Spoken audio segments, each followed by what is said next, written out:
Hi, good morning, everyone. Today we'll be presenting our project of a storybook for Healthy Bites, Happy Kids. First of all, let me introduce you about our project. The first one is the issue. The core issue we address in this project is a common one. Young children often prefer junk food and lack the awareness to distinguish between healthy and unhealthy food choices. Instead of trying to stop them, our goals is to use the storybook in building healthy eating habits through fun, imagination, and storytelling. And our collaborator is a kindergarten teacher in Chengdu, and our target is kindergarten students and their parents. Our project aligns really well with the credible framework. Firstly, it's contextual relevant. We notice that many young children, especially in kindergartens, love snacks like candy and spicy chips, but they often don't understand what's healthy or not, and most nutrition lessons are either too serious or not designed for their age. So that's why our storybook responds to a practical need. Parents and teachers told us they didn't have joyful or age-appropriate tools to teach kids about healthy eating, especially not in a way that includes the family and feels fun. We engaged stakeholders from the beginning. A kindergarten teacher in Chengdu co-developed the material with us, and we trailed parts of it with children and their parents. Their feedback helped shape both the language and the visuals. Our story draws on local knowledge.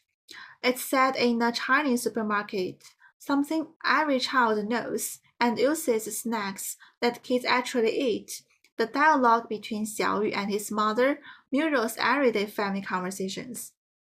Besides, at the same time, we were informed by diverse practices. We looked at global health communication strategies and adapted them to be playful and child-centered, like using food monsters or heroes instead of saying good or bad.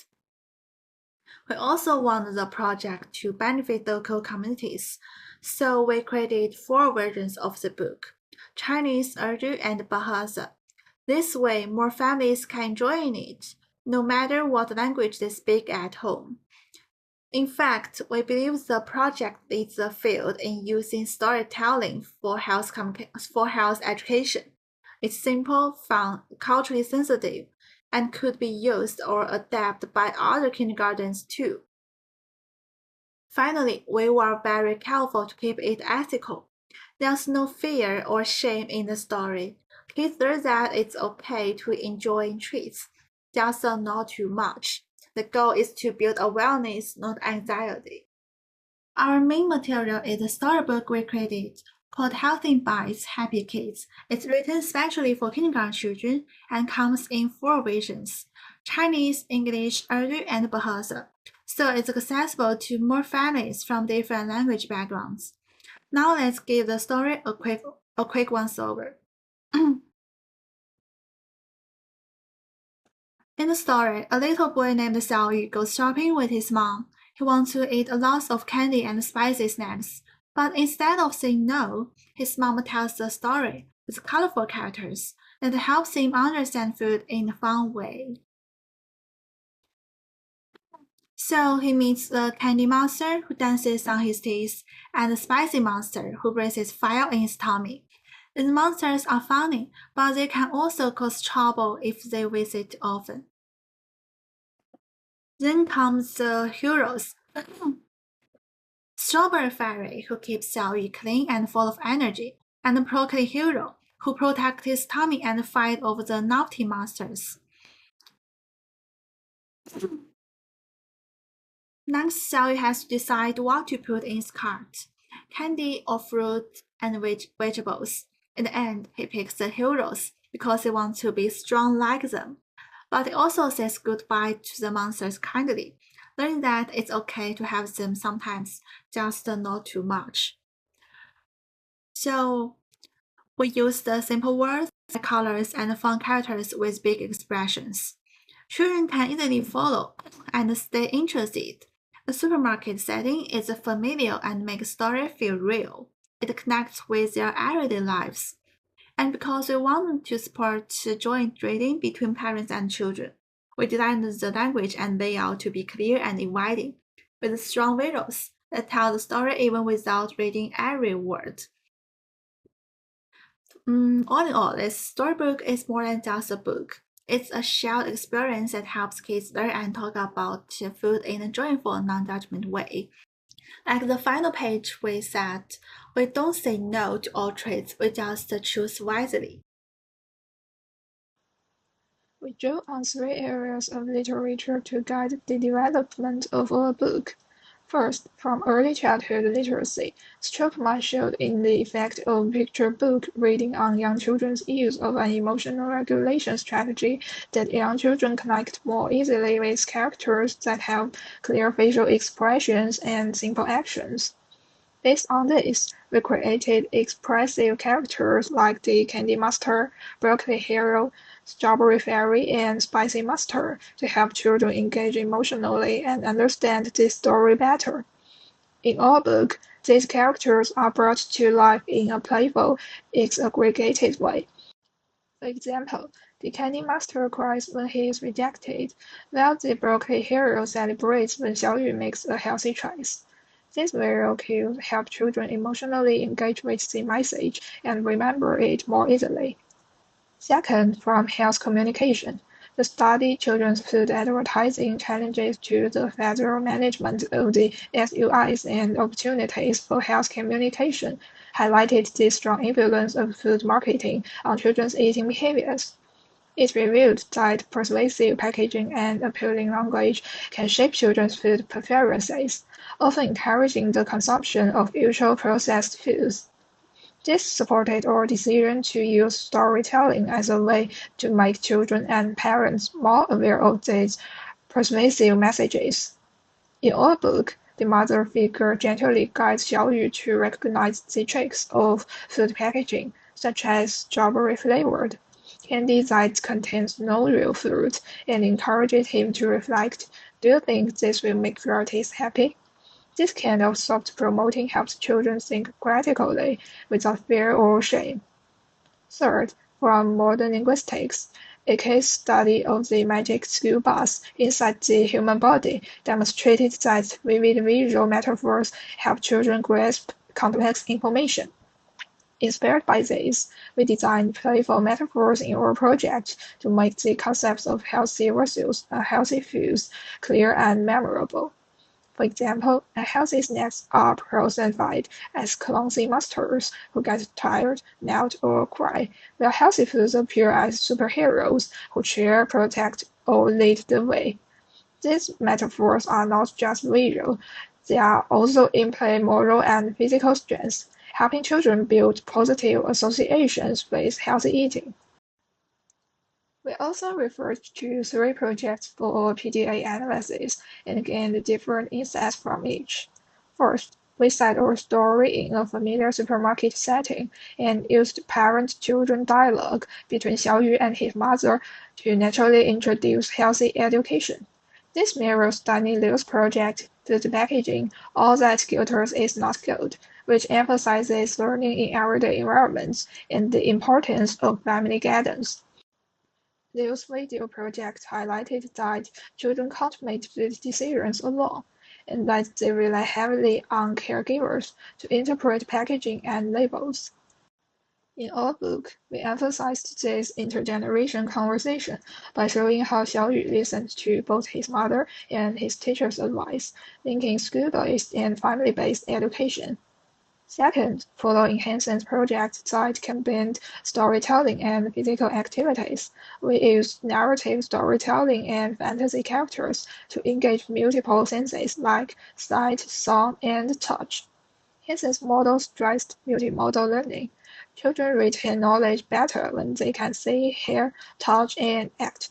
In our case, we emphasized sensory engagement through vivid illustrations, racemic language, and embodied reactions during reading.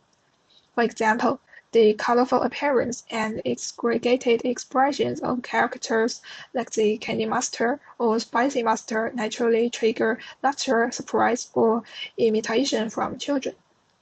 The story also invites participation through phrases like "Who would you choose?" or "What do you think?" which encourages children to respond physically by pointing, nodding, or even role-playing with caregivers during shared reading. These small but meaningful actions reflect Hansen's insight that active involvement leads to deeper learning. Third, we adopted a positive, non-judgment tone. Instead of banning sweet outright, we frame healthy foods like the candy master as visitors who are allowed occasionally, promoting a balanced meal toward food. The addition of friendly characters like the strawberry fairy and broccoli hero reflects Yummy Let's Eat's emphasis on joyful, inclusive storytelling. That project celebrated multicultural food experiences and encouraged shared family meals. Similarly, in our book, the mother doesn't shame Xiaoyu for liking candy. Instead, she helps him discover that broccoli can also be fun and powerful. This tone supports emotional bonding and builds internal motivation rather than guilt. Together, these ideas helped us create a story that is not only educational, but also emotionally engaging and enjoyable for young children and their families. Now, the lesson plan for this project was carefully developed based on the learning objectives and the developmental stage of the learners. Let's talk about the learning focus.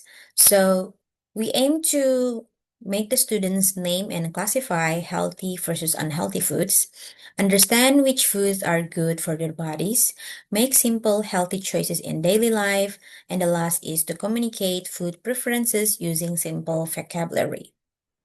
For the storybook integration, we developed to use simple, age-appropriate language, and then we draw feature imaginative, engaging characters like Broccoli Hero and Candy Monsters. We also situate learning in a familiar setting, like a supermarket, and we spark interaction between children, teachers, and parents. The materials created based on the lesson plan is, of course, the storybook. And then we need some visual aids like large character cutouts, supermarket posters for sorting activities. And then the last is interactive tools. The interactive tools we use is song, name colorful fruits and vegetables, and then picture sorting worksheet with scoring stars, and then props for storytelling and acting. And then we develop a pedagogical approach based on scaffolding learning stages. The first one is modeling, where the teacher reads with props and voice variation, and then shared practice, comprehension questions and group interaction, and then guided practice, students create their own food characters, and the last one is independent practice, sorting worksheet with star scoring. From this lesson plan, we do some assessment integration with material support like formative assessment, games, questions, group storytelling, and the last one for the summative assessment, we use picture sorting worksheet with sticker-based scoring. That's all for the lesson plan. This part we're going to talk about how we implement our project. So this project will be held in the kindergarten's open day. So we choose open day because we want parents and children can join together. So it will be a one-time session, lasted about 40 minutes. Teachers will use the storybooks to explain why should children pick less snakes and eat more vegetables. But this project will be an ongoing project is because although we have prepared our materials and activities, but the schools has their preset curriculum and a very tight schedule, so it's difficult to fit in a new activities at a short time. So we couldn't carry out this session as originally planned with this semester. However, our coordinator gave very positive feedback on the storybook. She believes it is a high quality and meaningful teaching material, and she is open to discuss it about further implementation in the future. So at this stage, our project remains ongoing, and we hope to finalize a suitable time for implementation through further communication and coordination. And then we want to talk about the feedback we got from our collaborator. So she mentioned that the whole the whole story is good, but she gave us some suggestion about, she advised us to focus on K2 children and to keep the session within 40 minutes to suit their attention span.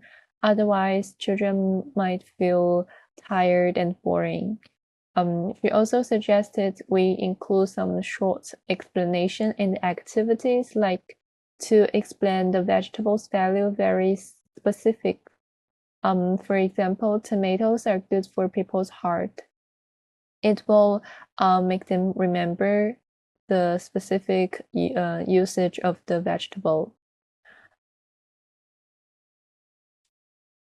The last part is the reflection about our projects. So till now, we have already created 4 versions for the storybooks. They are Chinese, English, Bahasa, and Urdu. So this will make it inclusive and culturally responsive. This storybook can be used in different area and to make it multilingual accessibility. The second one is we have its story themes resonate well with children's daily lives and next habits. We also create the activities which can add fun and reinforce learning in the whole project. The story effectively communicates the idea of healthy versus unhealthy food in the child-friendly way. It might make children accept it easily. And what will we do in the future?